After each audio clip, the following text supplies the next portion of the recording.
হাতে আজকে যে সাপটা দেখতে পাচ্ছেন এটা হচ্ছে চন্দ্রপোড়া বারাসেল ভাইপার। সাইন্টিফিক নেম হচ্ছে ডাবোইয়া রাসেলিল। মারাত্মক বিষাক্ত। এ কোনো ছেলে খেলার কাজ না।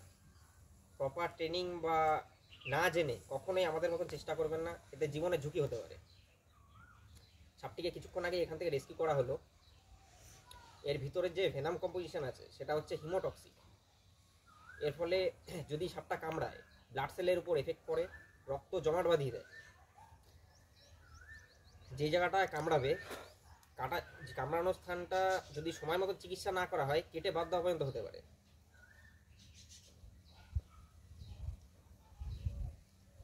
সাপে যদি কামড়ায় কোনো ওঝাগুনিনের কাছে সময় নষ্ট না করে সময় মতন নিকটবর্তী যে কোনো স্বাস্থ্যকেন্দ্র বা হাসপাতালে গিয়ে পৌঁছাতে হবে। ওঝার কাছে গিয়ে সময় নষ্ট করা মানে তার জীবন শেষ। Thank you.